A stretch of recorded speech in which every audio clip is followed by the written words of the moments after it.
Hey, welcome everyone to Where's Your Hearts? You are We're here. live. We are live and direct. We You gotta appreciate. give me a countdown or Sorry, my something. bad, man. My bad. We just went on. I'm gonna look at my phone, make sure that people can see where we are. I surely did not give you any type of fair warning with that. So I'm just messing with you. It's all good. All right. I don't see it on YouTube yet, so I'm I trying to. know, right? I want to see if I can start a watch party. This is Let's very see. interesting. Okay, there we go. We All got a few right. people that have chimed in. So I'm looking at mine now. Here we go. We are now live. All right. Doing it. Making it work. So, hey, everybody. Thank you for chiming in. It's Torian Richardson here. Where's Your Heart? I'm here with my man Royce. And we got a great show for you today. It's one of those shows where we're going to go deep. We're going to talk about some things that are a little bit challenging, but it's definitely going to pull on our heartstrings a little bit. So, Royce, how you feeling today, bro? Good. Like, I'm excited about this. This is like having three men talk about caregiving. Yeah. Like, just the fact that you can find three men who have a primary part of their identity of caregiver.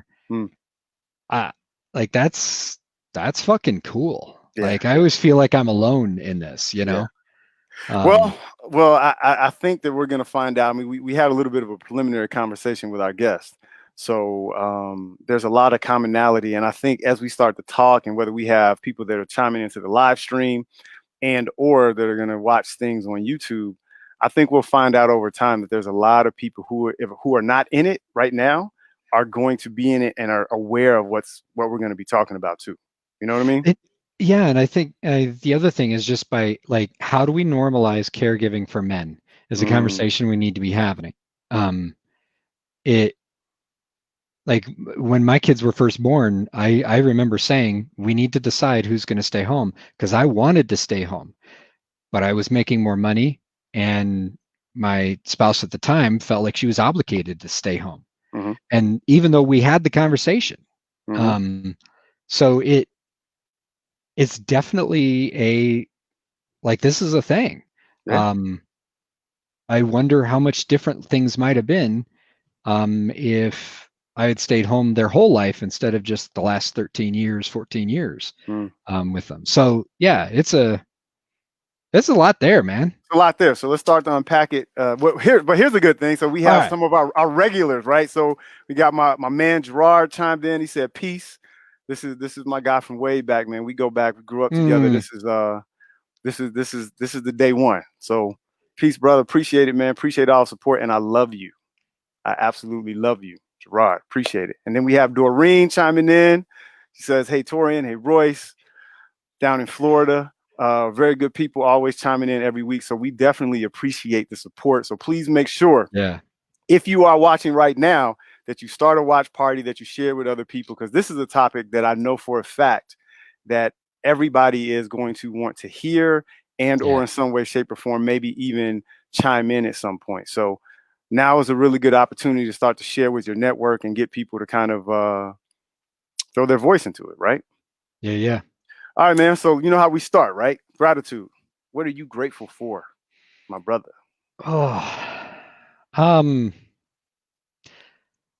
I mean, the first thing I would say is I'm grateful for this space. This was a rough day, which we'll get to in a second, but like I'm grateful. So I'm grateful for this relationship. I'm grateful for this space. I had an impromptu coaching session on Friday, and really like it was a whole week of coaching sessions where it was just like, wow, I am in the most holy of holies, like sacred space with somebody. So I'm grateful for that. Like, never thought I'd be doing this work. Never thought I'd be doing this work this way. And yeah, so grateful for all of that. Okay. And as always, of course, grateful for Sarah because I have the space to do this because I get to be a supporter and a caregiver. Right. You know, it's a different rat race. I'm not going to say I'm not in the rat race because I'd be lying. But yeah, So how about you, man? What are you gratitude? What are you gratitude for? That's where my brain's at. I can't I, function. it's all good. I'm really grateful and I appreciate people who have multiple tools in their identity toolbox. So this week, Mm, I've had an opportunity to connect with people I haven't spoken with in a while, who I haven't seen in a while. yeah, We spent time together, not only in person, but on the phone and even messaging. And, it's people from a wide variety of backgrounds and races and stuff. And so with everything that's going on right now, with things being so heavy, the fact that we're able to check in with each other, hold space, and acknowledge, hey, you know what, we have some differences on our stance and where we are, but still be able to be caring. I'm really grateful for that, man, because as you're going to talk about, I think in a little bit, right now there's so much of the opposite, and yeah, we need more love, and it's interesting because when we say that word love and care, like a lot of times people think that it's really soft, and I totally disagree. I think right now that is the superpower that we have as human beings, is the ability to still stand our ground and to actually hold space where we're standing in truth, but then to also reach out to people who may see things a little bit different in a non-toxic way. So that to me is what I'm grateful for right now, and I want to make sure that we carry that forward. What's up, Aurelia? It's yeah. my cousin right here. Aurelia, what's happening? I love this. Like just the blurbs that pop up when you do that. It always like I feel like, oh gosh, we got to account for what's being said, because I think that's, to me, the most important part of what we're doing is the conversation. Yeah. And I think the more we get to include people in that conversation, the better off we're going to be. Yeah.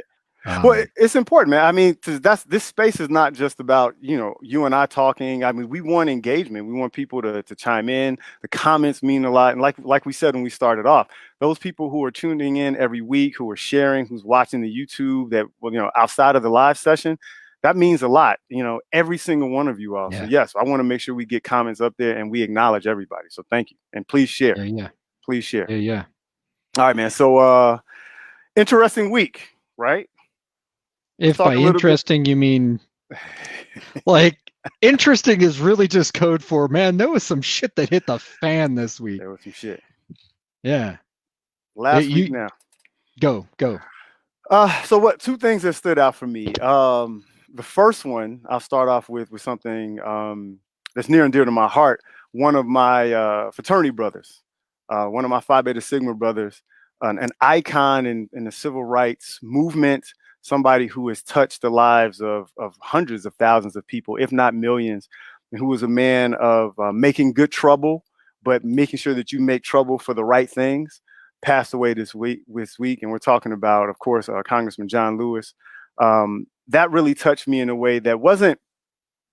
Here's what his passing made me do. It really made me reevaluate if I was doing enough. Right? You look at somebody Oh, who had decades, like been in a fight, been in a struggle, and still had yeah. that stance of being very matter of Yep. fact, but it was also peaceful, right? It wasn't something Hmm. that was, I need to get my point across by hurting other people, but it was, here's my point, here's why it's important, and here's why it's the right thing, not just for Black people or Native Black Americans, but for how America actually operates. And so to see someone like that stand so strong in truth and pass away, but leave such a strong legacy, really made me reflect and say, man, you know what, Torian, you need to do more. You need to make sure that you are reaching out more, that you're giving more, that you're communicating with people, especially those people who may have different views. So, rest in power to my Phi Beta Sigma brother, Mr. John Lewis, Congressman John Mm. Lewis.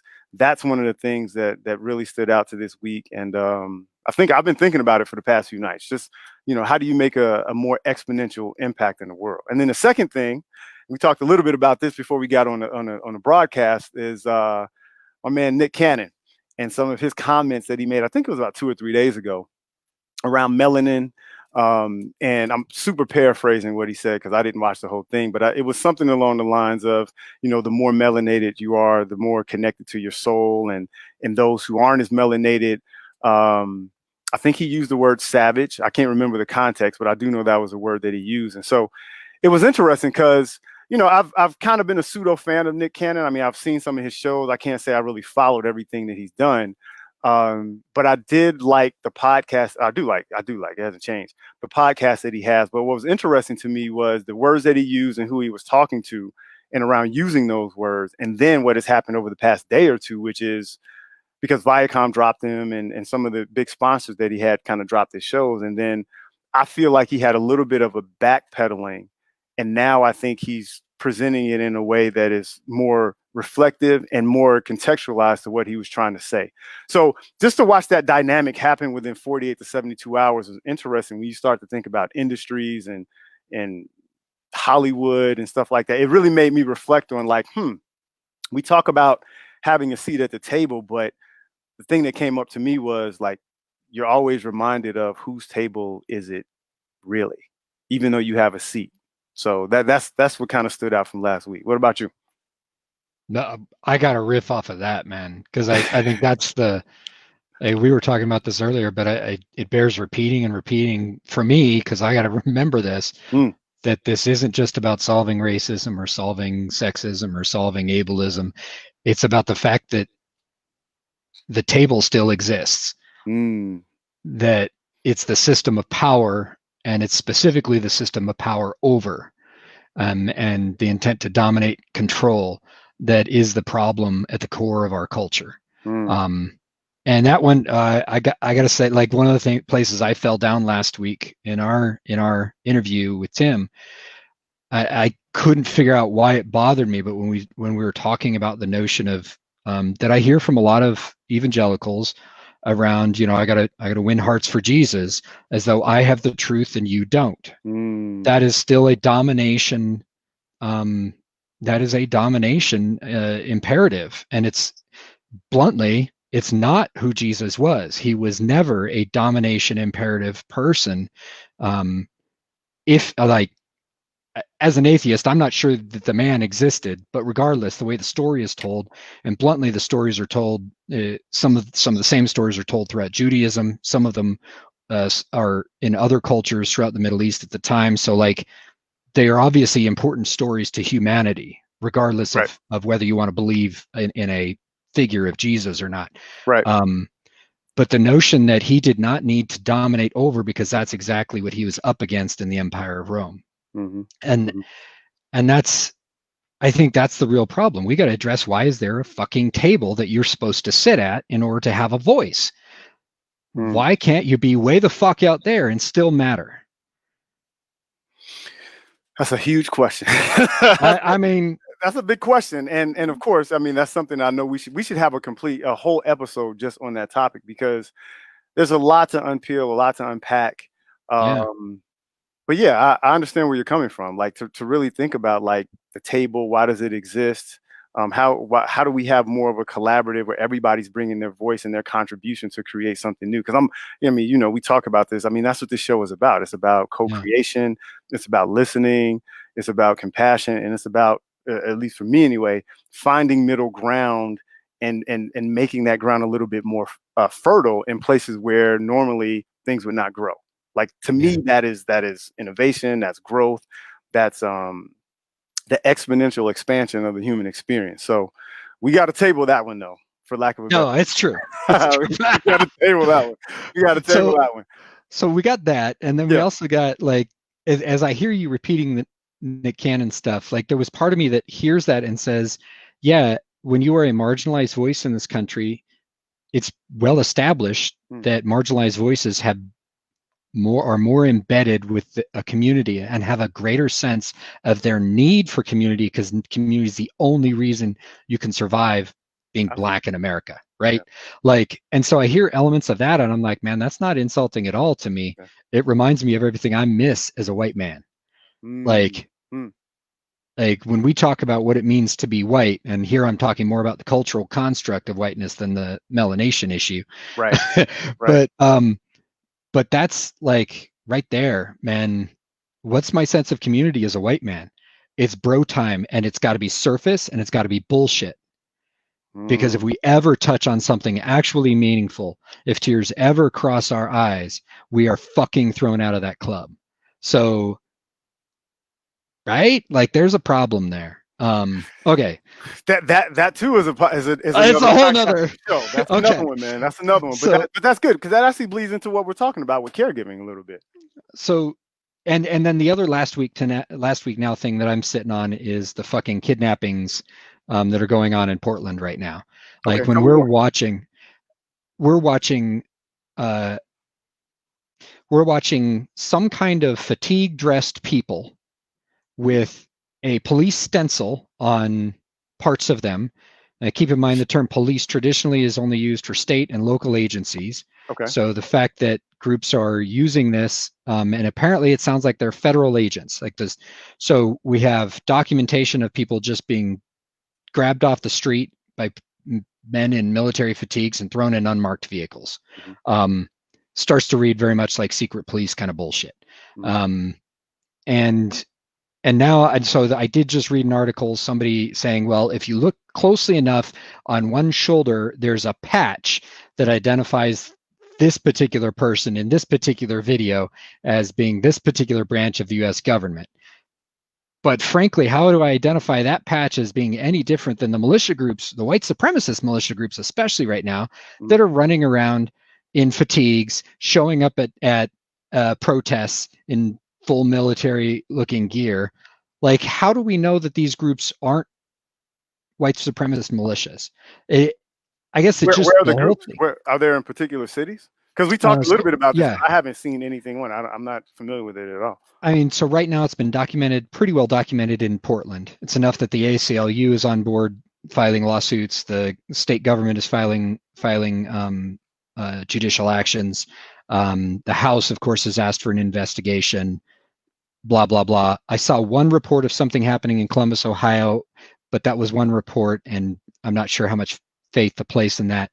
But then you have this whole other arm of it where we have somebody from the White House talking about, so you have somebody from the White House confirming that it's DHS agents, so Department of Homeland Security utilizing ICE agents, and ICE has been doing this shit for years, but because it wasn't happening to white people, nobody fucking knows about it.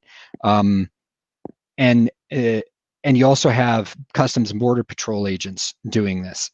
And so you have groups that are operating under groups. Like the whole thing just smells to high heaven.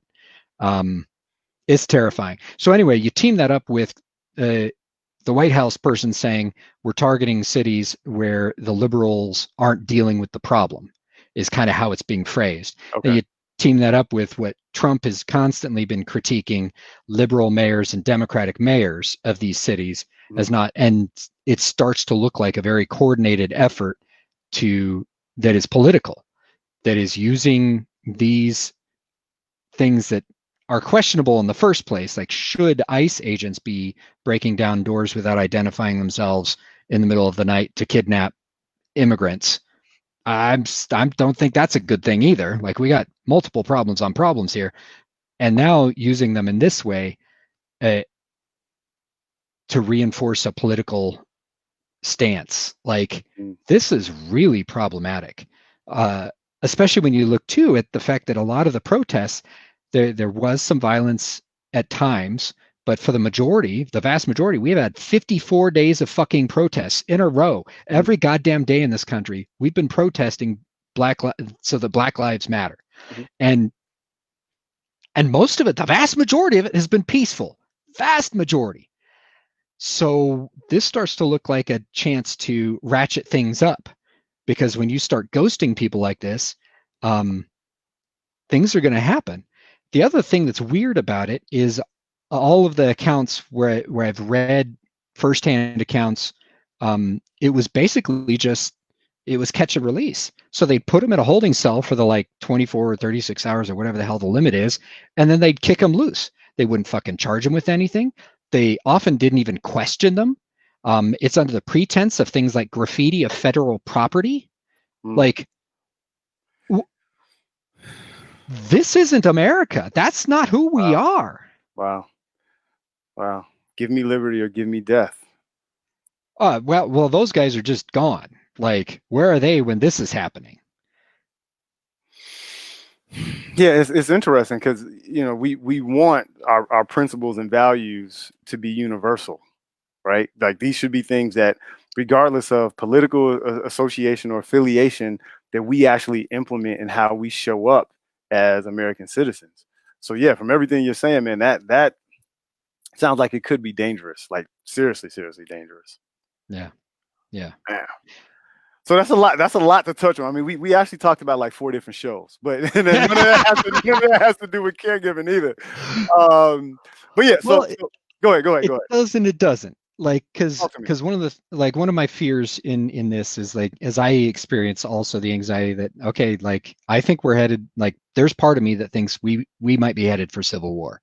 Like I don't know how that plays out, but I do know that we all lose because and this I mentioned earlier an essay by Audre Lorde called "The Master's Tools Will Never Dismantle the Master's House," and in it she's making a different argument about the inclusion, the fullness of range of women should be present at a feminist conference. But the problem is that principle stands true for anything that we do here, because when we talk about domination, right? When we have to fight to survive or fight to say it's okay for Black people to be people, we have already lost, because the fundamental tenet behind a fight is that domination has to occur in order for this idea to be accepted. And that's my issue with this whole thing, is that I want nonviolent protests to work, because if we have to go to war over this, we have already lost. We've already lost the ideal of what we're trying to do, because it's not just about having people of color be people, and not just about having women be people, and not just about having caregivers not be a certain thing. What we're really addressing here is the notion that our culture gets to tell us how to be and who to be, and that's the problem. That's a domination dynamic. Top down, kind of pressing it and saying this Yeah. is how it has to go. And when we employ that same top-down dynamic, I hear that title of this, the master's tools, like that is the master's tools, is it's a power over, it's a domination tactic. And if we have to go there, if we end up not have to, if we end up in a war, we already lose the ability to seek the ultimate victory, which is to never have another war. Yeah, and you know, for me, doing everything within my power to make sure that we do not have a war. I mean, that because that is not. Yeah. And I know it seems like, and it certainly feels like at times, because we're getting fed so many different types of information. But that's one of the reasons why we want to have, or we do have, a platform like this so we could talk about it, even if it's just expression and people can hear a similar or even a different frame of reference, so that people have a place where it can be a little bit more constructive around the frustration and the tenseness that we have right now. Because we're all feeling it. I know I do. And but I also, like I said when we started off, I want to show up in a way that is making it. Molly says she misses me. Sorry, it just came up. This is my girl, Molly Riggs. We used to work together like years ago, and I love her, man. Like she's one of these people that has amazing energy. So what's up, Molly? Just to create a space where people can talk about it, and then we can actually, because I heard an analogy. It was like we're in a time right now where we have the ability to jump into a hole and just kind of free fall and feel like it'll never end, or we're in a place right now where it's a portal and we're going through, but there is another side. There is a place where we can get to that I am hopeful, and I'm definitely going to be a part of the process of creating, where it's more holistic, where it's better, where it's expansive. And yeah, there will be status quos that are shattered, and there will be new status quos, and you know that's a part of growth. So yeah, man, we got to breathe through it, man, especially with the topic that we're going to talk about right now, because for me, caregiving has been at the center of my life. I mean, candidly, the guilt of it has been there for a really long time because of a lot of things that I've been able to. Man, I'm getting there already, and I can't even get it out. Just the opportunities that I've had in life, and you know, people kind of talk about the travel and all these different things, and you know, all these things come from my parents, but particularly my mom, who essentially gave up her life for my sister and I to have these opportunities. And I've been caregiving in person for her for the past 2 years. As of July of 2018, I came back into the area from New York City. And it's been tough, man. I'll be honest, this has been the toughest 2 years of my life, and building a business, which is actually the easier part of it, but then holding space where I'm seeing that um, the person that I love and that has been the pillar of strength my whole life decline, and the will for her to even fight for herself Yeah. has left. And anyway, it's a hard thing to talk about, man. So I know you're a caregiver, or you've been a caregiver, and you are a caregiver as well. So I'm trying So not to go there yet, but it's coming out. It's just hard, man. It's yeah. something that we never talk about, especially as men. I Mm-hmm. don't know if we can ever be prepared for it. And that's one of the reasons why I wanted this show to be one of the first ones that we do, because a lot of people are either in it and or it's coming for them, and to Yeah. be able to add a little bit of a lens as to what it's like is important to me. So anyway. And by the way, Mm, just by talking about it as men and mm, by living it as men, we begin to undermine that dominance thing. mm, Because caregiving is fundamentally a power with someone else. Caregiving as power over someone else doesn't work, and it doesn't work very well, and it doesn't work very long.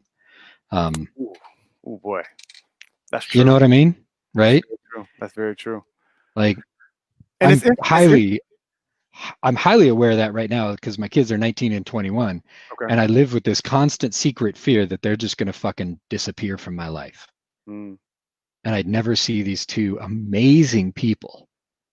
I was watching them disassemble their bunk beds this week as mm, they just decided, the two of them together, that they wanted to like disassemble their childhood beds. And mm, because I mean, they're in that phase where they're trying to launch, and for some reason this was important to them. yeah, And I had to stay out of it, right? yeah, And just yeah, like love them and support them. But like every time I'd pass by, I would tear up because it's just like I'm watching, because that's my role and it's changed from what yeah, it was, right? yeah. Um, so Well, yeah, it's interesting you say that. I mean, I've said this to a few people, but I pretty much cry myself to sleep every night, yeah, especially over the past year. Just because here's the thing, getting back to control. I want to come in. I want to be that superhero right. for Valerie, and I can't. There's That's, nothing I can do, and that is, yeah, man, it's the hardest thing to shed my ego and just to try to hold this space. And I'm learning how to do it. It's hard to find words. We've been talking about this forever, and now that we're actually doing it, I can't get the words out. But it's I don't know, man. I don't know. as men, we are not taught how to be present. We are taught to be fixers, Yeah, right? yeah, And you can't fix this. yeah, Like the death's coming. Like, yeah, and all of our media and everything says that as men, we man up and we save people. All that bullshit, right? yeah. That's Bring out not what the this cake. is about, Bring out the cake. Well, and it's right? interesting. So yeah, I've been reading this book. This is my third time reading it. But anybody who is a caregiver, Tears in Mm, My Gumbo is an amazing reference that you can go to and read. Um, she just talks about her process, but really giving some tools and some tips on ways to handle it. It's amazing. But that's also one of the reasons why I wanted to bring in our guest to the show as well. So to introduce him really quickly, I've known him for well over 20 years, probably about 25 years. We went to college together, an undergrad at Benedictine University, and we immediately connected through humor and levity in class. And I can honestly say I can't speak for him, but I wasn't the best student. I was probably a strong C plus B minus student at the time, but definitely grasped the concepts. But we connected through relationship, right? And we've held a brotherhood and relationship since then. But one of the amazing things about him is that he's been the caregiver for his mom for over 25 years. So I thought it would be yeah, really a great conversation to have a conversation with someone who has done that. But then also he has a very distinct cultural background that gives this context and stuff as well. So with that being said, I'd like to introduce our guest, my man HB. I'm gonna try to say his name without messing it up because I always call him HB, but it's Hemanshu Bahl. What's up, bro? I can see I can't hear you, man. We've been prepping for this for like 2 days. I told him not to move. We got you. We can hear you. Button that obviously I can't see. You can hear it now? Yeah, we got you. We can see you. Okay, great. Keep looking into the camera as if you can see us, and then we can just keep going. Yeah. Thanks, Torian. Thanks, Royce. I'm grateful to be on. I'm happy to talk about this subject that's near and dear to my heart. Yeah. Yeah, man. So tell us a little bit. I mean, I kind of introduced you with, 25 years. I know your mom well. I spent a lot of time with you and her at your house, and she shared a lot of Indian food. She's taught me how to make it. So I have a personal relationship with her. But tell us a little bit about what it's been like, man. What has it been like being a caregiver for over 25 years for a person? So I feel like everyone is a caregiver at some point, right? Either as a parent or as a child, you're going to be a caregiver sometime in your life. As you get older, it's usually as a parent you do it, not as much as a child, but every situation is unique. Mine is unique in the sense that I'm an only child. So I'm basically the only caregiver for my mom. And I've been doing it for the past about 25 years. Just when my mom got sick with rheumatoid arthritis when I turned 18, and until she originally started getting sick when I was 18, and then she was in a wheelchair in 2001. Okay. When I was at Accenture, and then I was traveling. I was in Peoria, and I came home for Diwali one night, and she had an episode, like in a lot of pain, had to call the ambulance, and then had to take her to the hospital, and she was in the hospital for 10 days, and then wasn't able to walk after that ever again. That's a lot, man. She's still hopeful. She thinks she can walk again, and I hope she can one day too. But I try to be realistic, and she tries to be optimistic. I guess that's where I get the optimism from. I give her a credit. She's very resilient, always hopeful. So tell us a little bit about her background, like because you weren't born in the United. I mean, I know this, so just tell us a little bit about. No, I wasn't. I was born in India. I came to the U.S. when I was 5. My parents, being the only child, my parents got married in India. They met at an arranged marriage. Like, they didn't know each other, met through the newspapers. My mom. They literally met through the newspaper? Yeah. Like, my mom, that's how it was back in the day. You didn't, I mean, like my grandparents, my grandmother didn't even meet my grandfather until she sat down, like at the wedding ceremony. And then that's how, like, she, met my grandfather. My mom, like at her times, it was a little bit, I would say, more liberal. And then she was at least asked.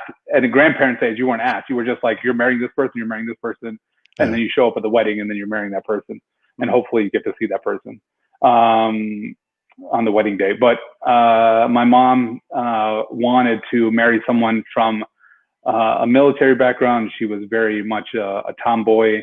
She used to like climb trees, beat up guys, and like, play sports, like shoot guns and stuff, like do all kinds of stuff. Really?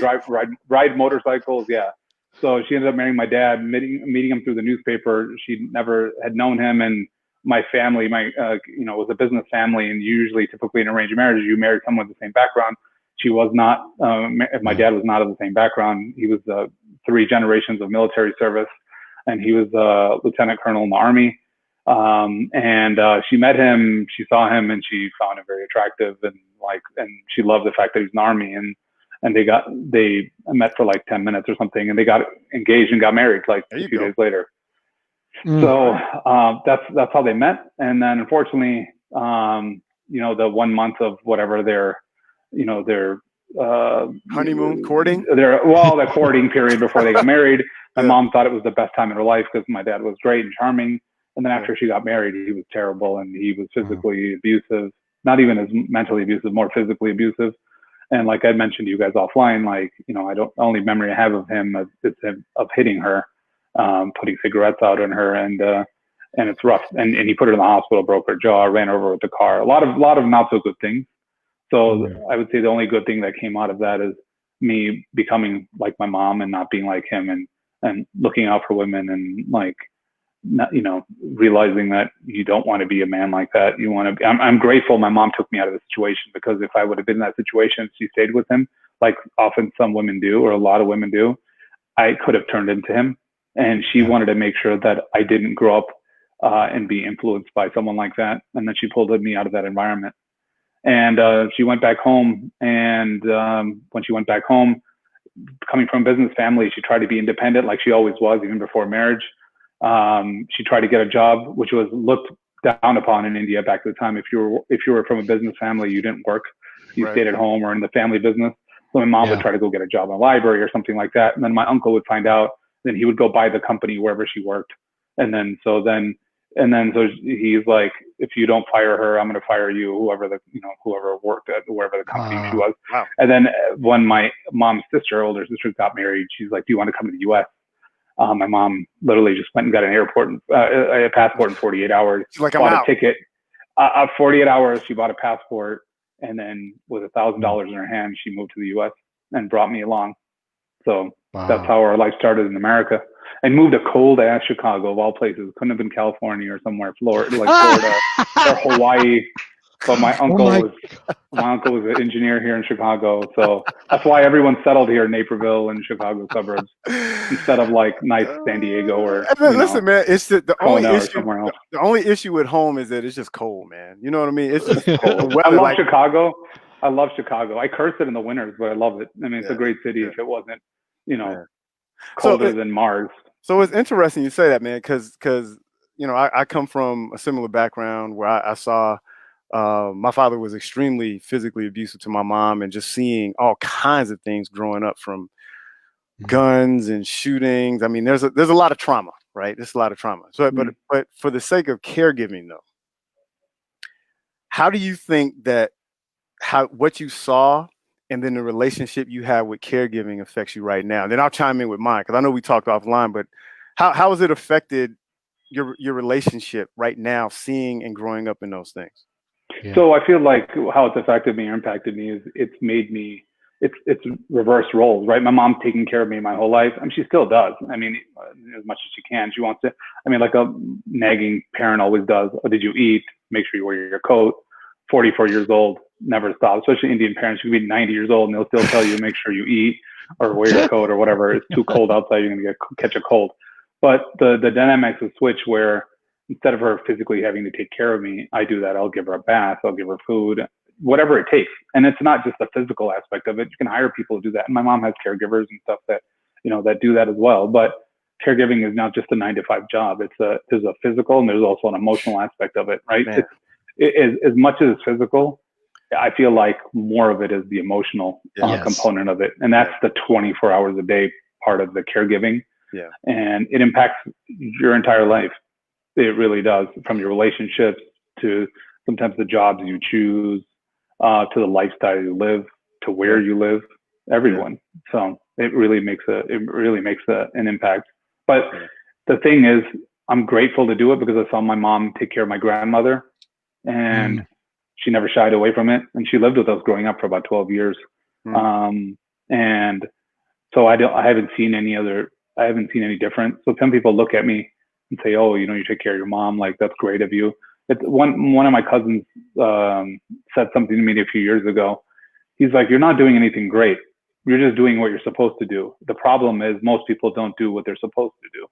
That's why I always find it annoying when people are like, oh my God, you're such a great son. You take care of your mom. You bring her to the temple. You take her everywhere. I feel like parents do that for their kids. They take them to the doctor. They take them to sports. They do everything. But then the time you do it for your parent, like, you all of a sudden become some hero or some superhero or something like that, where it shouldn't.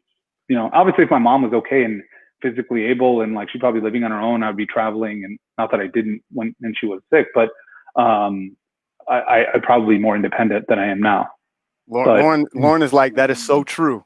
I think she's referring to actually taking care of a parent and stuff like that. So it's interesting that you say that, man. Oh, before, real quick, Reverend Owen said, "What's up, HB?" Hey, what's up? Oh, hey, Doctor. Oh, wow. Yeah, Reverend Owen from BU, man. So yeah, I mean, everything you just said, like, you're 25 years in. For me, I'm 2 years in, and it's the most taxing thing that I've ever done in my life. And the hard part about it is the emotional part of it. It's the fact that our roles are changing. Yeah. And I'm coming in, and I did, Royce. I came in like, okay, here's the plan, Mom. Here's what we're going to do. We're going to go see these therapists. We're going to go to the pool. We're going to do this. Here are your doctor's appointments. All you got to do is listen to me. I literally had like capes in the closet, and I would just pull them out every day and try to swoop in. Yep. And you know, candidly, probably about 7 or 8 months ago, I got to a point to where I had to see a caregiving therapist, because it was becoming so much with me building a business and trying and having success with that and trying to manage that. But then at the same time, holding emotional, financial space with my mom, and my blood pressure was up.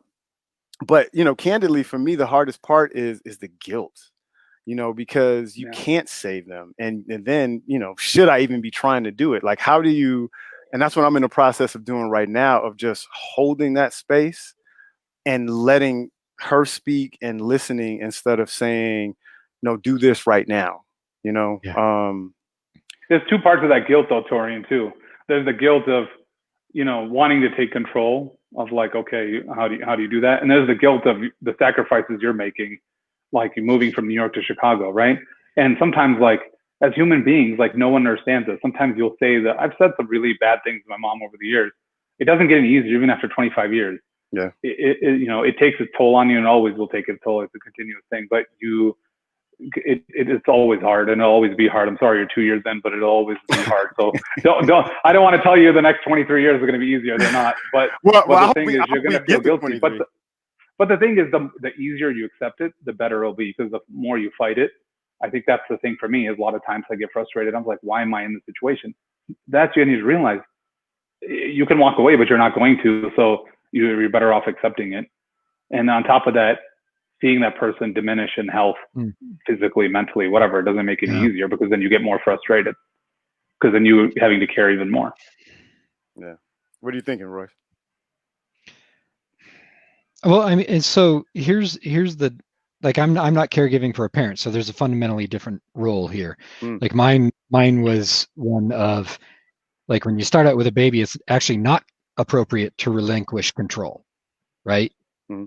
Like, you actually have to exercise power over so that you can keep this precious little baby safe. Like, it's not appropriate for me to tell a 4-year-old, you can run wherever you want when you're next to a busy street. You know, you're not gonna live to learn from that mistake. And so my path has been about relinquishing control gradually, and the hiccups that happen in that, and the times when I completely fuck it up.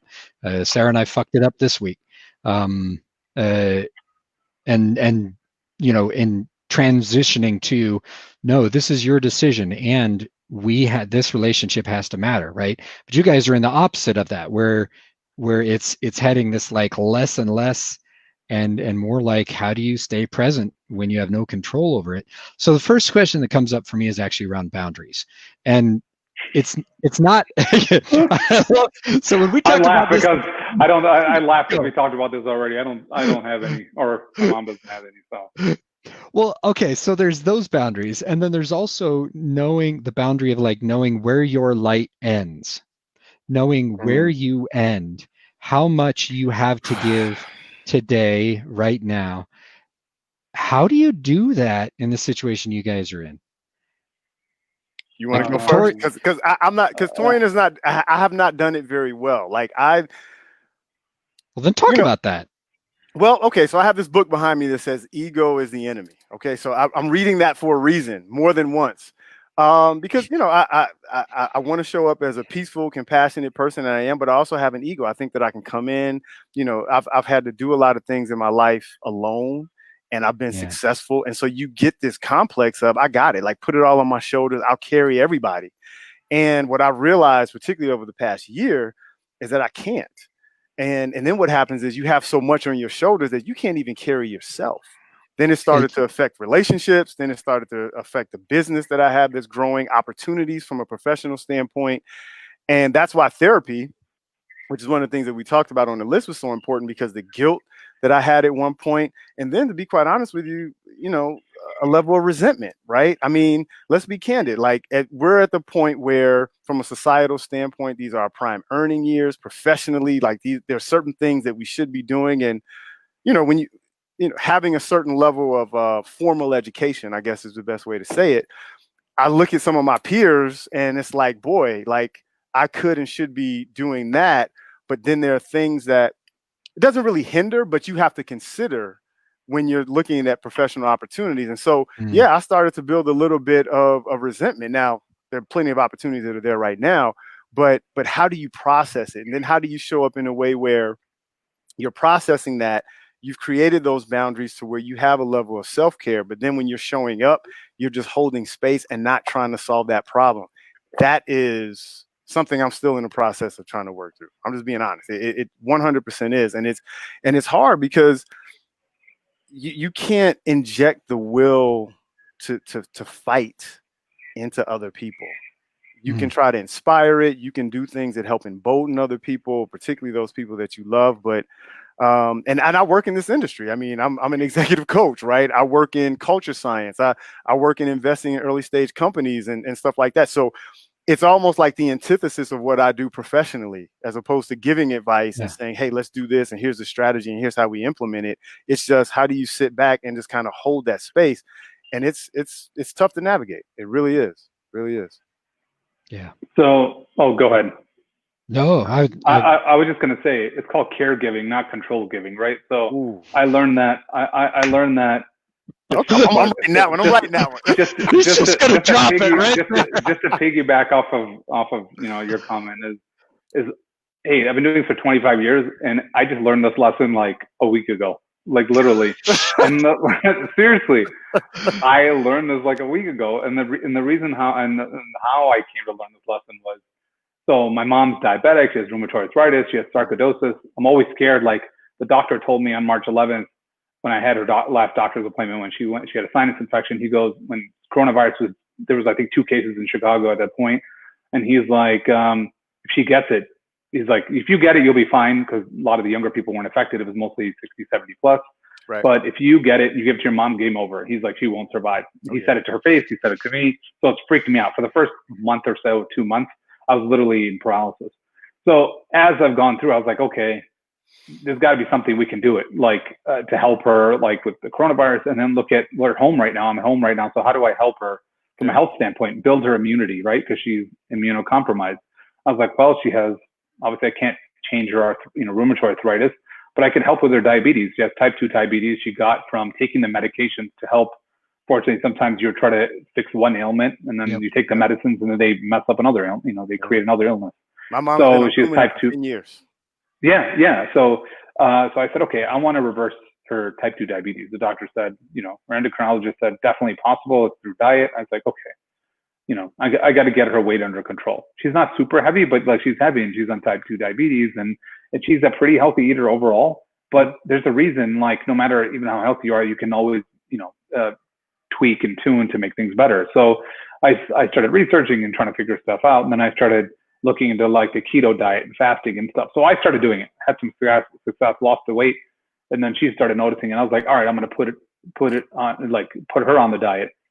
And this is what I mean about control giving versus caregiving. Caregiving is like, mom, I want you to do this.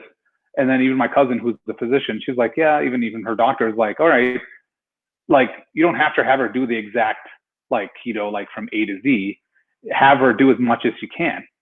Of course, me, the type A, like you are, I want her to follow it exactly from A to Z. And I was like, this is what you're going to do. This is what you're going to eat. And I was like, you can eat this, like, and she's a vegetarian and she hates a lot of, like, she doesn't like avocados, like mash or anything. So she doesn't like mushrooms. Vegetarian, I was like, you're already limited in your food as to begin with. And I've become a vegetarian in the last 2 years. So like, at least I'll eat everything. I'll even eat like meat alternative products. She won't eat any of those. So then I'm like, all right, you need to eat this. She's like, I don't want that. And she's like, I don't want to eat tofu. I don't want to eat this egg substitute. I'm like, what the hell do I give you? And I was like, mom, I don't want to. No, how about some bread? I was like, you can't eat bread. So the thing is, I ended up realizing in I think last week or 10 days, I was like, I was trying to be, when she said to me, she's like, I'm doing the best I can. Like we kept getting into arguments and fights about this. And I started, and she's like, stop dictating what to do. And I realized as parents as they get older, like they're like children. Like unlike a kid, you can tell them what to do, or you're like, I'm not getting dinner. I can do that, but it impacts their health. So I have to give up my ego and I have to give up my control and be like, I can't be a control giver. I need to be a caregiver and be like, all right, if she's not doing it 100%, even what my cousin said, it still didn't go into my brain. Even her doctor said, don't have to make it exactly, concrete. Let her do the best she can. But then I see that her sugars are still up and down and stuff, but I want her to keep going down and down and down. And I want her weight to come down and down and down, and it'll impact her health.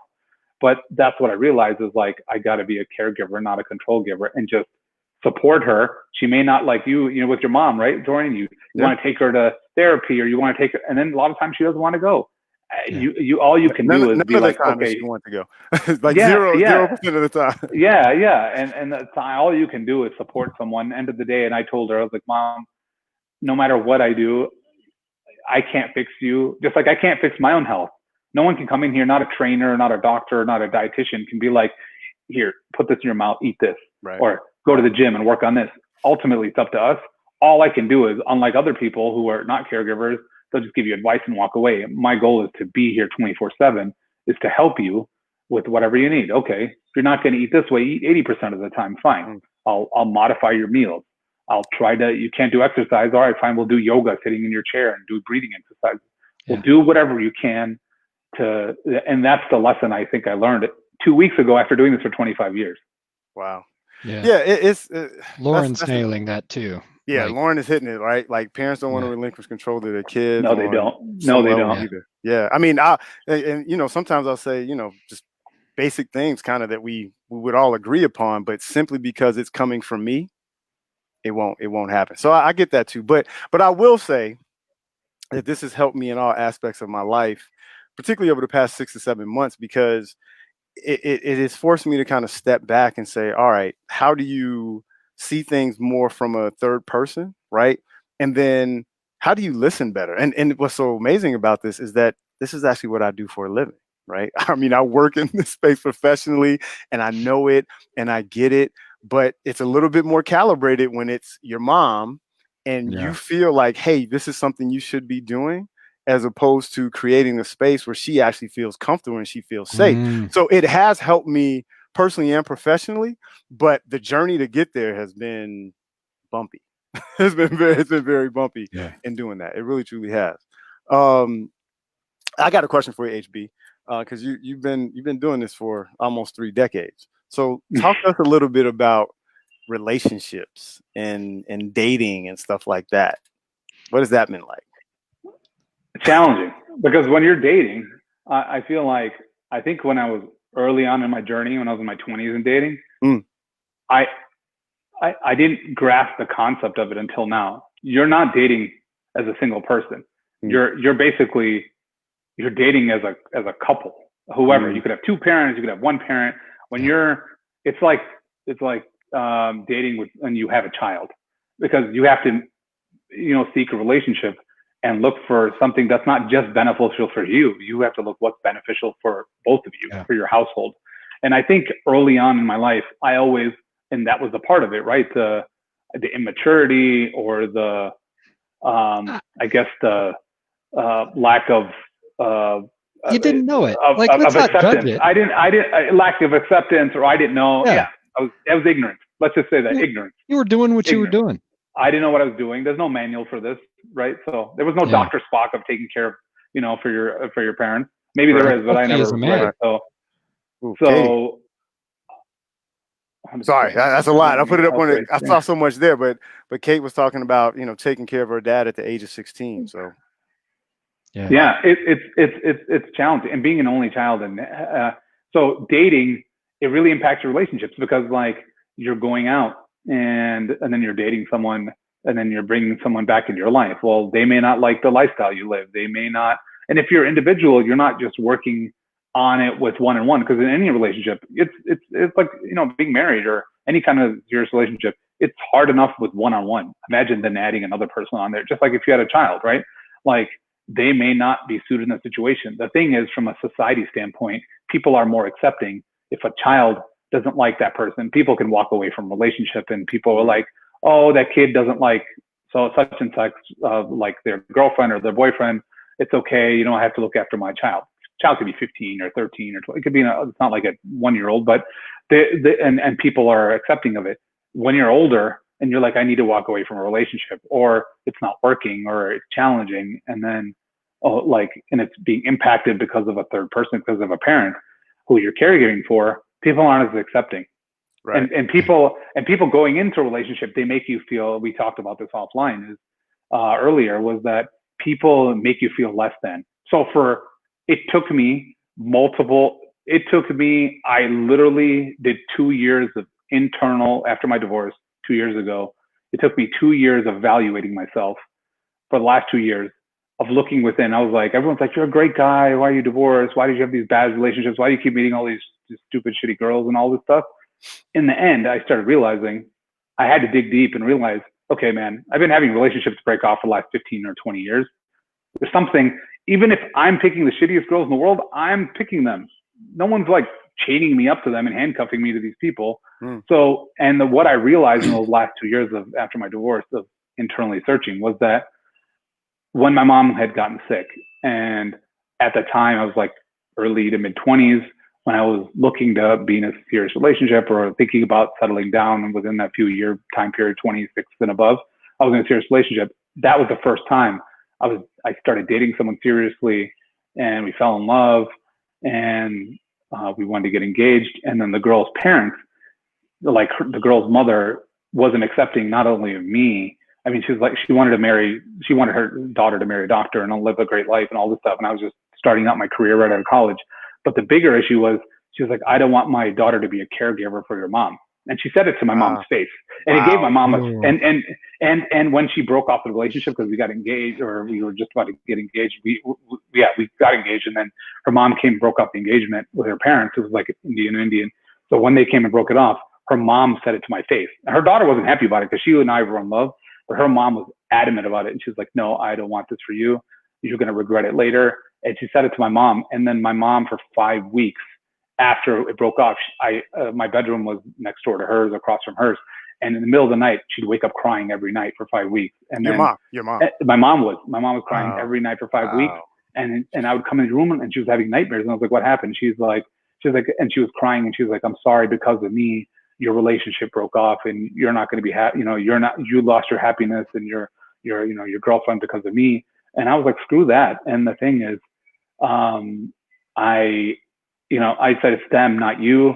And then she ended up having a stroke, and then she was in the hospital for 3 months. I mean, the girl reached out to me, her family never did, all this kind of stuff. So, but at the time, the girl, her parents, or I think it's the mom, she's the one that, 90% of the girls won't date you or won't want to be in the situation. So that was the first time I heard that to you. She said that to me. Her mom said that to her daughter, and then her daughter's, and my girlfriend had said, had said that to me, or conveyed that message to me. And then I took that to heart, because I was always like super optimist, and if you're a nice person, that's all that matters. Obviously, after 20 years, I've realized that's not the case. But at the time, I always looked of rose-colored glasses, and my relationship had broken off. I said, forget this.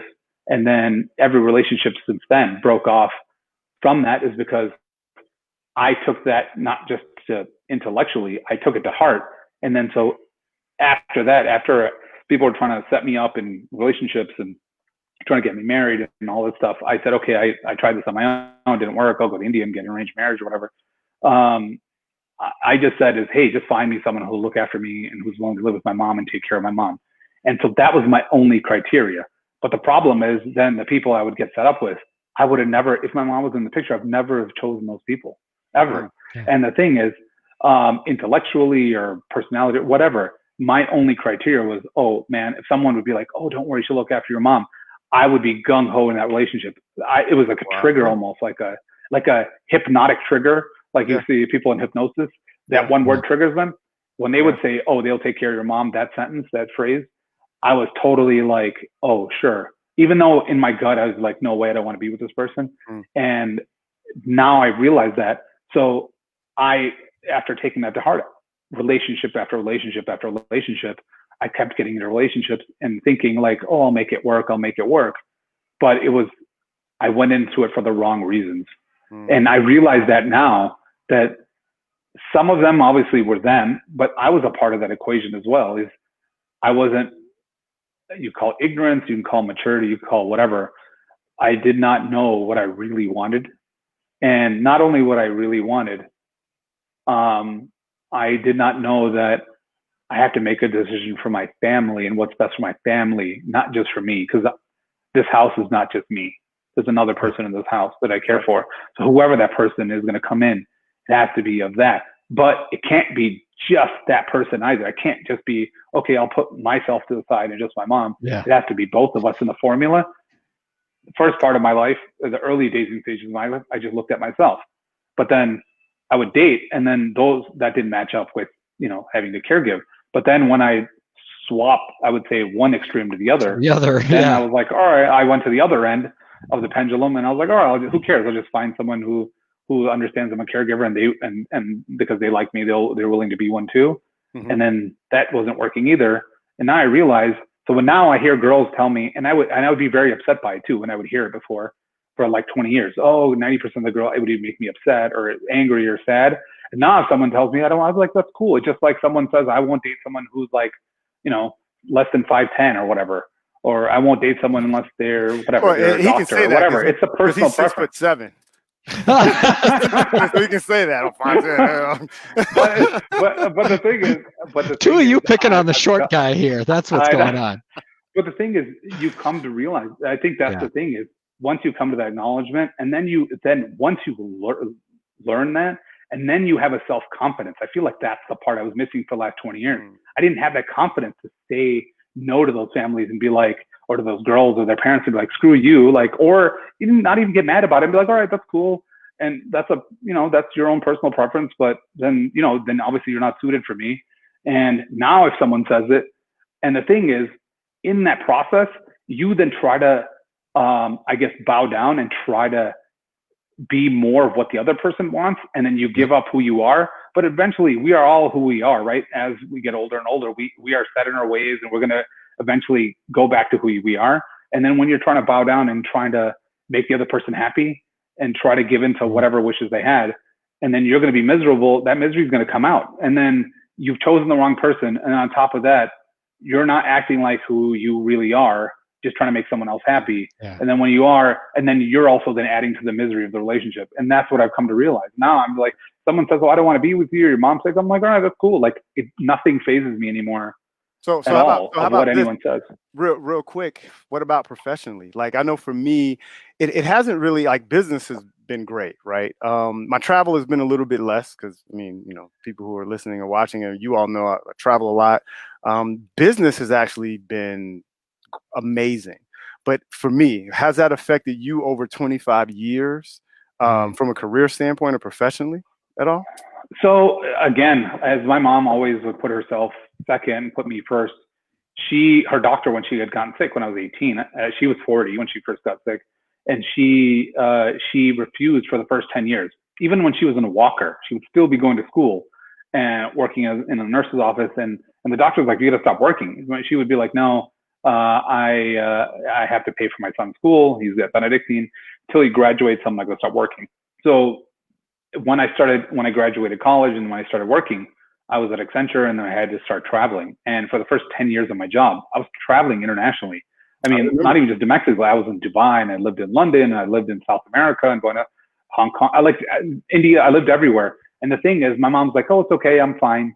And in the beginning, she didn't have a caregiver, and I would take care of her, and she was in really bad situations. So she just said, I don't want to impact your career. She just got up and moved to India and lived at my grandmother's, got a caregiver in India. And I was here working for the first 2 years. And then the only reason she ended up coming back is because I was in a relationship, and I wanted to get engaged, get married. And then, she came back for me. And then after that that relationship broken up, she was here. And then we ended up finding a caregiver for her. And then once she got the caregiver, I was traveling again. And then I'd be like, oh, do you want me to stay? And the thing is, I didn't want to stay because obviously I was really focused on my career. But at the same time, she didn't want me to stay and hinder my career either. So I continued to travel. I think it hasn't really impacted me in that way. A lot of, some people say, oh, it's impacted my career. it hasn't really impacted my career. It's more of a, now I'm at the point in my life, do I want to leave somewhere else? Someone's like, hey, I have a job. Like I had an opportunity to go to Florida, for example, from a client of mine. Now I don't want to be, I don't know how long my mom has, especially after I hope she lives to be 100, right? But I don't know, like, after my mom's doctor freaked me out, I was like, maybe it's a blessing in disguise. Maybe I have a year with her, maybe I have 50 years with her, I don't know. But I'd rather spend that time because it's the only family I have, right? And I have extended family and a lot of cousins that I love and my aunts and uncles, and nieces and nephews. But for my immediate family, it hasn't impacted my career. And so I've adjusted my career. If I'm going to do something, it's either I'm going to be local and do it, like in Chicago, so I can just drive and come home the same day, or I'm going to be able to work from home where I can work remotely from my computer or my phone, where I can still caregive, even if she has a caregiver that comes during the day, but then that person leaves at 3 o'clock or 4 o'clock, then I'm only here from 4 to 8 in the morning or 9 in the morning. So emotionally and then physically being able to do the caregiving. So I think it's impacted my life, but that's just my situation. I'm sure it's impacted other people. Yeah, and it's interesting you say that because, I work with organizations and startups and have clients. And one of the things that we talk about is, you talk about creating environments where people feel cared for and leaders are showing up courageously vulnerable. I always encourage people, executives, founders of organizations, like these are the types of things where we talk about employee engagement. And I'm not trying to make this, a business podcast, but we are who we are no matter where we are. So something like this, especially as we move forward and we have a lot of people that are in professional environments, organizations, leaders should be aware and find ways in which to embrace this, because this is how you build real engagement, real. You want a bulletproof organization? Yes. Have children on campus. Mm-hmm. Like that's like bulletproof at the main headquarters. Yeah, when we talk about physical workspaces, having people actually have their whole lives be able to be present in, even when they're at their workstation, even when, I got to focus on this task or whatever, but like it just messes with everything. And I think we as men who are caregivers, I think we have to lead that too. Like we got to be up there in it. Like how many times, the book I mentioned I was reading a couple of weeks ago, The Second Shift, documents like the gap in caregiving between men and women and calls it the second shift. Women always work a second shift. The second shift is what you just mentioned, Hemanshu. So when the other caregiver leaves at 3, you're on and it's all night long, And look at how many people. Look at how many people have children, and a lot of them are single parents. They don't. Their jobs aren't hindered. They're doctors or lawyers or investment bankers. Well, banking, they don't really care about your kids, but they. But like if you work, in most jobs, like you're able to manage. You get nannies or you get help. So instead of a nanny, I have a caregiver during the day, and my mom. I was just on the phone though last week with a mom who's struggling with the fact that some of the employers don't understand what it's like to be a caregiver, and they're men who have kids at home, but who have no relationship with what it's like to do the caregiving. Yeah, and that's one of the things when I'm talking to people or working with organizations or people that I coach that we focus on, because that's how you build. Not only because it's good for business, but it creates the environment that people want to opt into. And they feel cared for, they feel understood, there's levels of empathy, and it actually raises performance and it builds a larger candidate pool. But it's a mindset, right? It's how do you calibrate that mindset for people who are not necessarily in it to open up to it. So we're gonna having whole human beings, like people who fully are whole human beings, it's good for everything. It's good for them, it's good for their health, it's good for the business. Like we don't work in fucking cogs in a wheel. We were never meant to be that. Yeah. We have also changed. Look at technology. It's not we're in the 80s anymore where a desktop, you sit on a computer, you have to go to work, and then after you leave at 5, you take a pile of papers and read them on the train or drive home, and you can't work anymore because you don't have a computer. Now your phone is your computer or your laptop or your iPad or whatever. And look at most people now. After they leave from work, especially professional, anyone who's in a white collar job or a professional, they leave and they go home and they may have dinner as soon as they get home, or, you know, spend time with their family for a little bit. Then they open up their laptop and they'll check their emails and they'll do work till 9, 10, 11, 12 o'clock at night. Not. Well, okay. Well, what I'm saying is, and I love it. I do, and I love it. But I'm saying is, and you may love it. So if you're expected, or if you're, I mean, if that becomes a work cultural norm, why is everything? I still see this antiquated notion. I had this old client of mine, or a client, one of the people that worked there, who's the director. He had a very antiquated mentality, in my personal opinion. He was like, everyone needs to be at their desk 9 to 5. But and the thing is, he had children himself, but he's like, I don't care. I'm here every day from 9 to 5. But I'm like, who cares? I was like, you should be looking at not time. You should be looking at output. If someone's there 40 hours a week, are they productive 40 hours a week? No. Nope. Most people, if you look at studies, most people are productive 5 out of the 8 hours of the day. So why not let them be anywhere? I always told my people when I worked at Accenture, it was you worked from anywhere, like it was a global company and you had your laptop. I would tell my people, I don't care if you sit on the toilet or if you sit on the beach of Ibiza, as long as you do what I want you to do and you're accessible by phone. If I text you, you respond to me within an hour. If I email you, respond in 4 hours, and you deliver where I want, I don't give a damn where you sit. But there's a lot of people don't always feel that way. And if you are allowed to, because the technology allows you to, then you can be a caregiver to your children or to parents and to anyone else, because technology allows you to do that. And because the company allows you to do that. So are you hiring? I'm kidding. I'm joking. So I'll let you know when I am. We're going to continue this conversation, but for the sake, as we wrap it up for the listeners. I was going to say, I got 2 more things on my list. I know you got at least 3 on yours. I got more, but we're going to do it offline. With access to it. So HB, anything that you would like to leave our viewers and our listeners with around how do you do things more of something, do something better, or maybe do something a little bit different where they calibrate things? Anything you want to leave people with that? I would say the biggest lesson for me in these last 25 years is learn acceptance of whatever your situation is in life. Because the more you fight it, the more that it's going to be detrimental to you, because it's not going to change. Either you accept it or you walk away from the situation as a caregiver. And in like my situation, culturally, I would never walk away. I'd take care of my mom until she passes, being at 100. So I think for everyone listening, if you're wondering, what's the best way to be a caregiver, is 1, have acceptance. 2, be a caregiver, not a control giver, because control giving is not going to work. That I said in the last 2 weeks or last 10 days. That was an epiphany for me. And I would say 3, have the confidence of whatever your situation is in life. Make sure that every person that you approach with, or like either in a business relationship or a romantic relationship, be honest about it.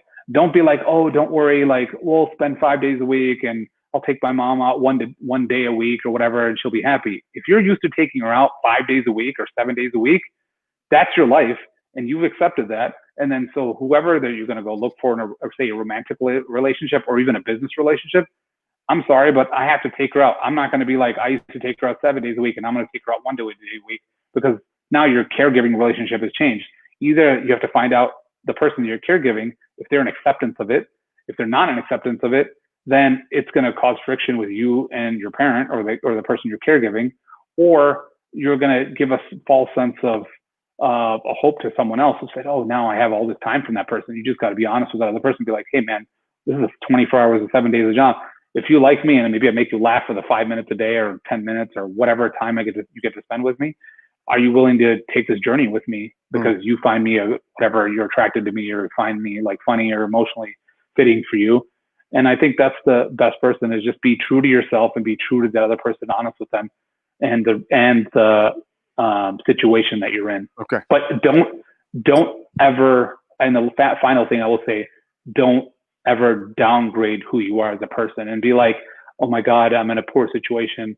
I have baggage. I have whatever. No, this is my situation. It's like if you had a child, would you be like, oh man, I have baggage. I have a 5-year-old. I've heard people say that, but like, about somebody else. But the person who has a child is never saying that. So most of them. So don't ever say that about yourself. And if you're confident about it, you'll find someone who's accepting of you. Right. Appreciate it, man. Appreciate the insight. Appreciate the time. You know, you know, you're my man, so we talk about this stuff all the time. Stay in the green room. We're gonna come back. We're gonna wrap this up. Well, thanks for having me. I appreciate it. It was a great discussion. Actually, no. When we turn it off, it's gonna go off, and then we're gonna have to. That's right. That's right. Just stay by your phone or your computer. We're still learning. Okay, no problem. All right, man. Great chatting with you guys. All right. Thank you, HB. Wow, that was a good show, man. That was a good show. Stay true to who you are. I like that. Yeah. That. I love hearing that whole thing. Like, it's looking back on who I was when I got together with Sarah. Like, I literally thought of myself as damaged goods, and it's taken me 10 years of being with her, hearing, no, honey, I like the fact that you're at home and that you're the support. I appreciate your support. Like, learning to value the fact that other people may value the fact that I'm a caregiver and a support giver. That's it. It's nuts. My mom and I had a conversation at one point as I was wrestling with this stuff, and she said, well, yeah, it's like it's all invisible. Like especially the emotional content that HB was mentioning, like the emotional weight that we bear as caregivers is absolutely fucking invisible. And I mean, first off, just a shout out to all the women that have borne that in our patriarchal bullshit society. Brand new appreciation, seriously, right? Particularly over the past 2 years. I've always appreciated, but boy, it's been enlightening for me. And I think that's why we as men, as caregiving men, have to join the movements to bring caregiving into the workplace, to bring emotional competence into the workplace. Absolutely. We need these things. Absolutely. By the way, when we talk about why killing the great white male is important to me, it's because of stuff like this. How many men out there don't know that they have so much more to give and so much more to experience and to receive from other people than they currently get to, because we tend to be pretty emotionally stunted? How many men would actually crave the kind of intimacy that the three of us get to experience? I do. I do. Showing up in that way is super powerful, especially when we create the space and we're courageously vulnerable to allow that and other people to opt into it too. It's transformative, not only for you, but those people that you have around you in your sphere of influence, in the work environment. I mean, it's really where transformation happens, but it does take stepping into it in a way that is a little bit uncomfortable. Oh, very uncomfortable. A little uncomfortable? Oh, this sucks sometimes. Let's be clear. That's where growth and stuff happens. That's it, man. That's it. It is. So we're gonna leave off with this, because Sarah actually said, right? Kids were a bonus. You being a good dad is sexy. There you go. All right. So I love her. I still don't understand her, but feel lucky. So we're gonna cap it off with that. So we appreciate all the listeners. We had all types of comments and engagement throughout this show. So thank you all. If you found this beneficial, if you were inspired, if you were emboldened to actually be inspired and then change something in your life, please make sure that you pass it on to those that you care about, especially professionally. I think, like, for me, one of the things that really set with me in working with people, but even in considering opportunities for myself, is having this in a business or a professional environment, because it's so transformative when we're able to show up in a way where people are like, boy, not only are they from a cultural standpoint talking about being fully present, but they're creating an environment where people can really be fully present. And that is powerful from a leadership standpoint. So anyway, that's how we change this world, by the way. I'm with you. We're in the process. That's the revolution. All right, guys. Thank you for watching. Where's Your Heart? Next Monday. Check us out. All right, man. Peace.